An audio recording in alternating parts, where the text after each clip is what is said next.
This is FX Medicine. I'm Andrew Whitfield Cook, and we're at the 2019 UIC Medical Cannabis Symposium. This is wrap-up time, and we're here with Lucy Haslam, who this is all due to. Lucy, welcome. How are you? Thanks, Andrew. Welcome to you. Oh, thanks. So, tell us a little bit about the history of UIC for those people that may not know about United in Compassion. Where did it start? United in Compassion was born in 2014, I guess, when my son Dan first used medical cannabis. For him it was life transforming. He was really ill, stage 4 bowel cancer, and chemotherapy was really knocking him badly. He used to be hospitalised every time he had chemotherapy, which was every fortnight. And that's how we managed his illness, and it was no way to live, that's for sure. So he tried cannabis in 2014 in desperation, and for him it was miraculous. It was life-changing. And tell us a little bit about that change in the thought, the acceptance of cannabis by you and your husband Lou, because we need to sort of put it into a context. You're a registered nurse, had an anti-cannabis stance, as did Lou because of his job. Yeah. So it was actually this very strong person who Dan met, right? Yeah, look, Dan, well, I guess it was born out of a parent's love for their child. I mean, we were suffering incredibly watching him suffer and feeling like we couldn't do anything about it. And, Dan didn't want to try cannabis, but we actually encouraged him, and which was a big deal for us because Lou had been 35 years in the police, much of it in the drug squad, arresting people for using cannabis. So, but it was a decision that we were forced to make because Dan was so ill, and when it worked so well for him, there was no question that we had to fight for medical cannabis to be reintroduced into Australia for people like Dan, and that's what we did. And the United in Compassion juggernaut was born.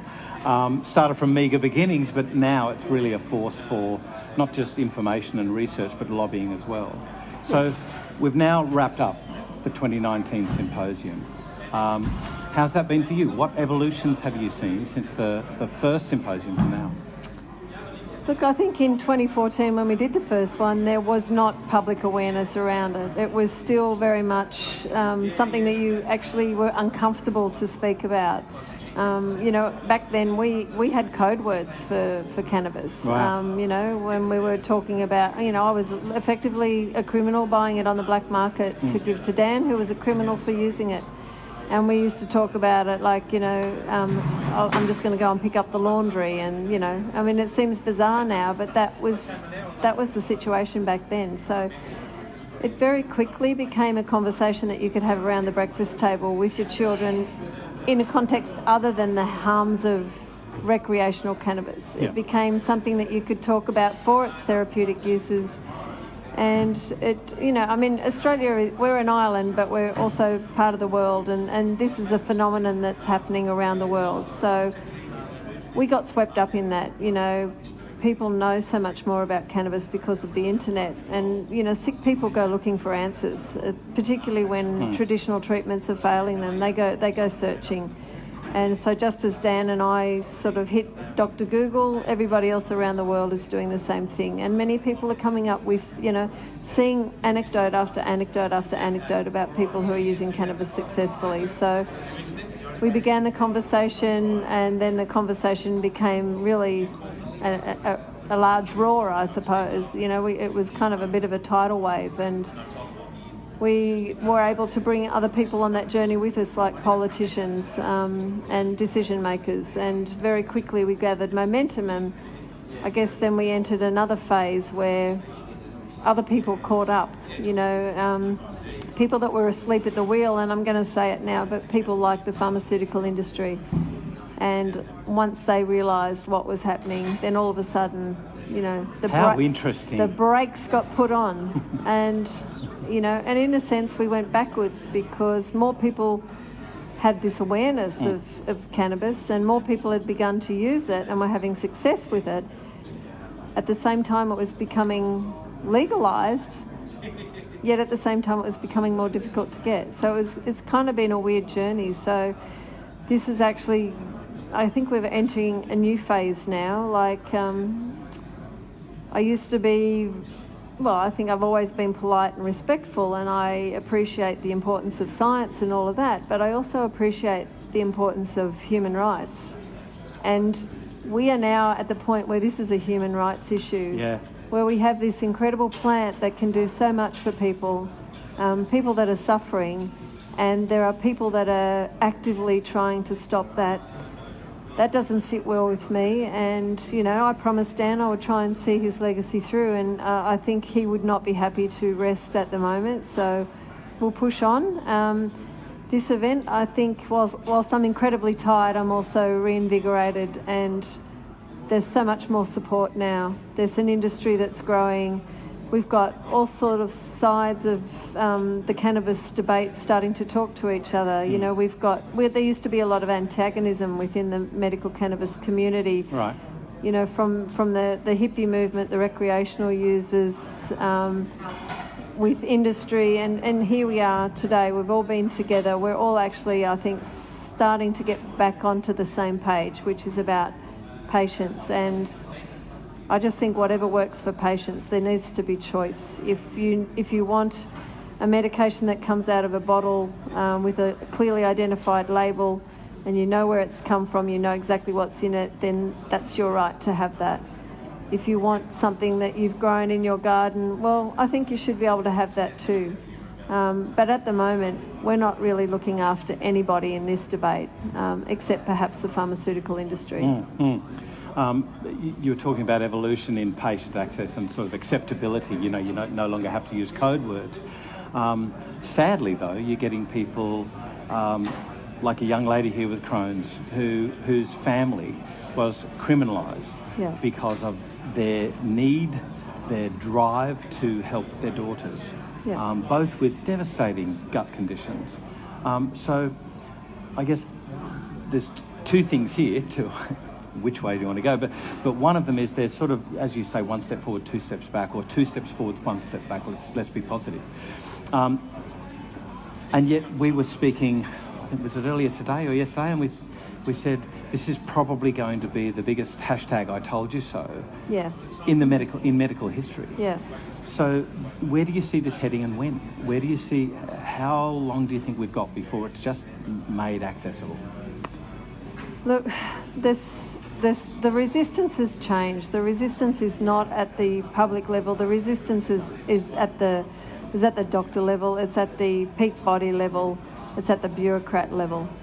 And, we need to create a people's movement. We need to demand this. People should have the right. Morgan should have the right to be well. Yes. That doesn't involve having her bowels removed. This might actually be a legal issue. Look, we have no Bill of Rights, and that's a problem. Right. But look, I'm so angry about this, and I think that's where now UIC has some people behind us. We've been able to gather the lawyers. We certainly have no shortage of patients. I've sat in there today and listened to researchers like, Dr. Scott Smith talking about the research that's being done into inflammatory bowel disorders. This is based on science. So yes, that biggest I told you so is coming. And, it's just really sad that we have to shame our medical profession into wanting to know the evolving science. Yeah. I'm sure they should be telling us about it. Absolutely, and I'm sure some of them have probably got their bookcases lined with medical journals that are dated in the 70s, For goodness sake, want to look after your patients, get with the times, look at the research. Here it is, I've brought it to Australia on a platter and I've put it on for you. And how many of you are here? I think all kudos to those that have shown up. I think it's great. But where are the ones that should have been here? We had a room full of people on Thursday for doctor education. A lot of them weren't doctors. But there's no way I'm going to turn people away who are looking after hundreds of people, thousands of people on the black market who are showing the initiative to want to know more. So we're happy to teach them more, because there's better to be somebody sitting in that seat than an empty chair. And until the doctors get with it and feel inclined to come along, they're going to have the black market fulfilling their role. Yeah. And is that a place that you want to be? Is it a place that the Australian government wants to be, where they're looking after a very, very small percentage of the market and the rest of the people are looking after themselves? It's almost like what do you want to be known as or known for in 30 years? Do you want to be known as, or the government who stood for an illicit drug trade? And that's effectively. Yeah, I agree with you, and I think about that quite often, and that's something that we need to put to our politicians and our wannabe prime ministers at the moment. Bill Shorten, how do you want to be remembered? I can remember Bill Shorten would have been probably in 2015 going to a home in Western Sydney to meet a family called the Dell family. Now that family, Sherry Dell and Abby Dell was the little girl. She had a rare form of epilepsy, a very unwell little girl, tube fed, multiple seizures, being treated on cannabis quite well, making some success since she'd been on the cannabis. And I remember Bill Shorten saying that if he was ever Prime Minister, he would fix it. Do you know where that family now is? They live in Canada. Right. An Australian family with 6 children who moved to Canada because Australia made it too hard for them. And, Bill Shorten has the opportunity to fix it, but is he going to? At the moment, he's just staying mute. He's just staying vanilla because he doesn't want to say anything controversial. Well, Bill, this isn't controversial. Yeah. This is about helping people like the Dell family to be able to come home. So we need to get rid of the stigma, because it's gone. The stigma should be just thrown away. Yeah, this is absolutely. a medicine that can help people. What's interesting to me is in various capacities, not just smoking, the old hippie reaper, that sort of stoner stigmatisation that was there from my university days, and indeed ongoing. It was only recently that I woke up. But now, not just even things like oils. Now we're looking at fresh plant extracts, and indeed that was what helped Morgan. That's really exciting to me, that we're seeing, and I guess this is going to be, I've said it again and again and again, it's going to be one of the major hurdles that doctors are going to face, because they're going to have to almost unlearn what they've learnt about medicines. Yeah, but no, what they learnt was about prohibition. It wasn't about medicine.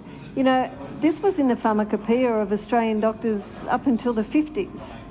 And they argued against it being prohibited. Oh, really? Yeah. Okay.